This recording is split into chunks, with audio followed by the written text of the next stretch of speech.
नमस्कार। आज हम एक ऐसे मामले पर बात करने वाले हैं जिसने सालों तक मतलब पूरे देश को झकझोर कर रख दिया था। जी। हमारे पास आरुषि तलवार murder mystery and unsolved case नाम के लेख के कुछ जरूरी अंश हैं। ये इस उलझे हुए मामले पर थोड़ी रोशनी डालने की कोशिश करते हैं। हाँ, ये एक बहुत ही पेचीदा मामला रहा है। बिल्कुल। तो इन अंशों के जरिए हमारा मकसद है 2008 की उस सनसनीखेज दोहरी हत्या के जो मुख्य पड़ाव थे, जो उलझनें थीं और जो अनसुलझे सवाल हैं उनको समझना। जी। ये वो मामला था जिसने न सिर्फ नोएडा के एक परिवार की जिंदगी पूरी तरह बदल दी, बल्कि हमारी क्या कहते हैं न्याय व्यवस्था और मीडिया के रोल पर भी कई सवाल खड़े किए। सही बात है। तो चलिए इस जटिल कहानी की परतें खोलते हैं, जैसा कि इन स्रोतों में बताया गया है। शुरू करते हैं। तो कहानी शुरू होती है मई 2008 की एक सुबह। नोएडा का एक घर है और वहाँ 14 साल की आरुषि तलवार अपने बिस्तर पर मृत पाई जाती है। शुरुआती जांच में पता चलता है कि गले पर किसी तेज धार वाले हथियार से वार किया गया है। ये खबर ही अपने आप में मतलब दिल दहलाने वाली थी। जाहिर है बहुत दुखद, लेकिन मामला यही नहीं रुका, बल्कि ये और ज्यादा भयानक और रहस्यमयी होने वाला था। बिल्कुल। और यहीं से ये केस जो है वो एक सीधी सादी दुखद घटना से कहीं ज्यादा पेचीदा बन गया। जैसा कि ये स्रोत बताते हैं, शुरुआती शक फौरन घर के नौकर हेमराज पर गया। अच्छा। जो उस वक्त घर से गायब था। पुलिस की टीमें उसे ढूंढने निकल पड़ी। मतलब लगा कि शायद वो भाग गया है। हाँ बिल्कुल, यही अंदाजा था। लेकिन अगले ही दिन एक ऐसी खोज हुई जिसने सबको सन्न कर दिया। हेमराज का शव उसी घर की छत पर मिला, खून से लथपथ। उसी घर की छत पर? ये तो मतलब अविश्वसनीय लगता है। एक ही घर में 2 हत्याएं कुछ घंटों के भीतर। जी। और घर में मौजूद माता पिता को इसकी भनक तक नहीं। ये स्रोत इस शुरुआती कंफ्यूजन के बारे में क्या बताते हैं? पुलिस की क्या प्रतिक्रिया थी? हाँ, स्रोत इस शुरुआती दौर की जो वसातत फ्री थी उसका जिक्र करते हैं। उसमें ये बताया गया है कि भाई पहले दिन छत की ठीक से तलाशी क्यों नहीं ली गई?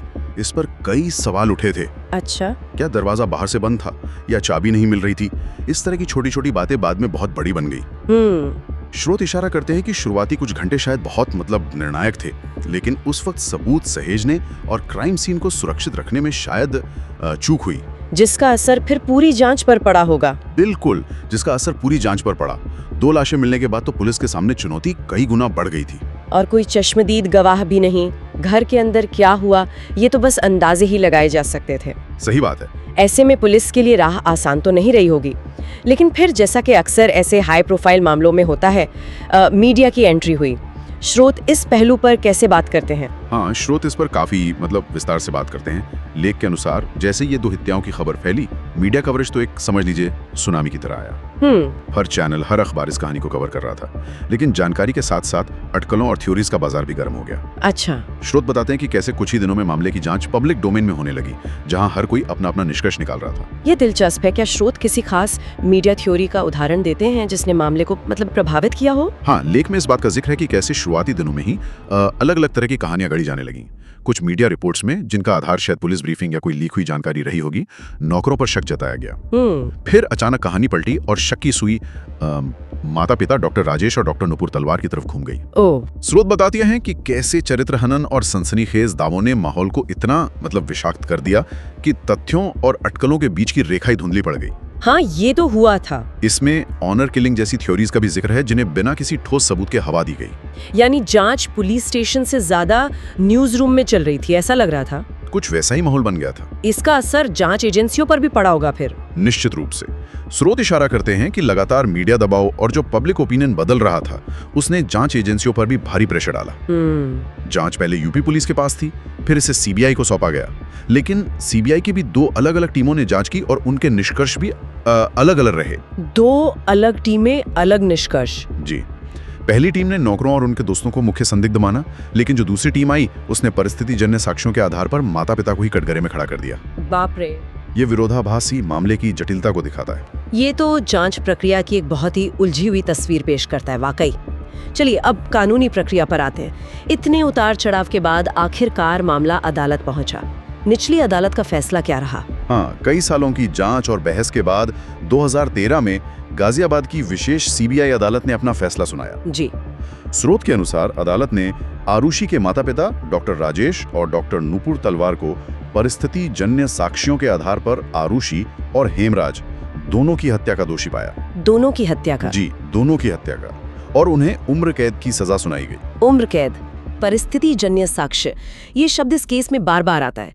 क्या स्रोत ये बताते हैं कि निचली अदालत ने किन मुख्य परिस्थिति जन्य साक्ष्यों पर भरोसा किया था? हाँ, लेख में कुछ प्रमुख बिंदुओं का उल्लेख है जिन पर निचली अदालत ने काफी जोर दिया। जैसे कि लास्ट सीन थ्योरी, यानी कि आरुषि और हेमराज को आखिरी बार जीवित अवस्था में माता पिता के साथ ही घर में देखा गया था। अच्छा।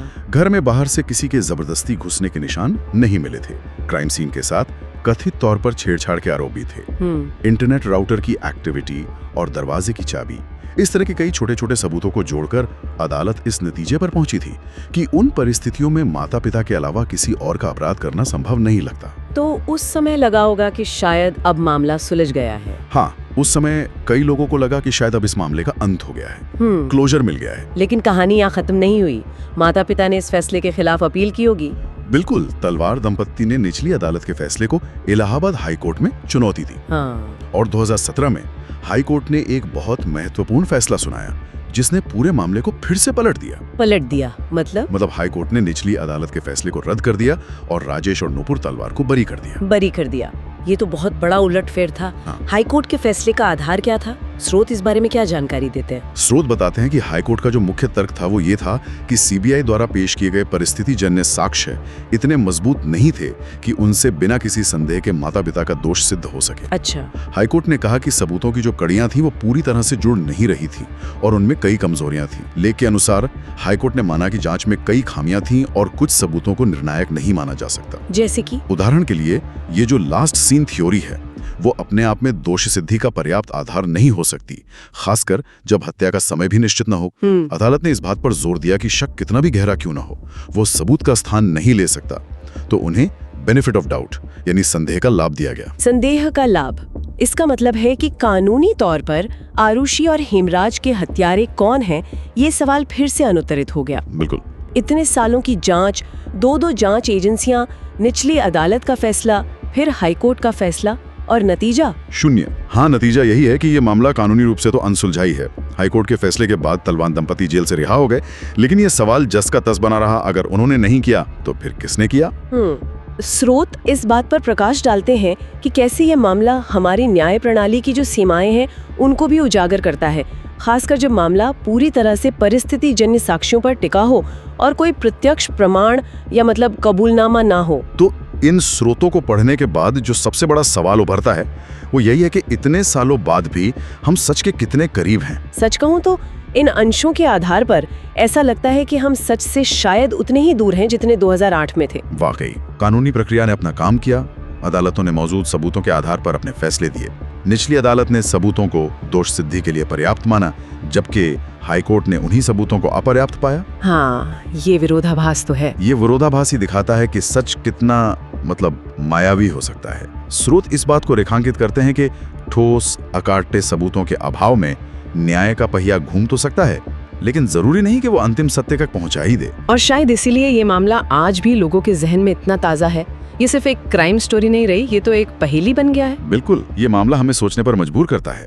जब परिस्थिति जन्य साक्ष्य ही मुख्य आधार हो तो उन्हें जोड़ने का तरीका कितना महत्वपूर्ण हो जाता है। हाँ, एक छोटी सी कड़ी अगर गलत जुड़ जाए या टूट जाए तो पूरी कहानी बदल सकती है। सही बात। लेख यही दर्शाता है कि इस मामले में कई कड़ियां या तो कमजोर थीं या फिर गायब थीं, जिसके चलते कोई भी निष्कर्ष संदेह से परे नहीं हो सका। कानूनी भाषा में कहें तो अभियोजन पक्ष अपने केस को बियॉन्ड रीजनेबल डाउट यानी संदेह से परे साबित नहीं कर पाया।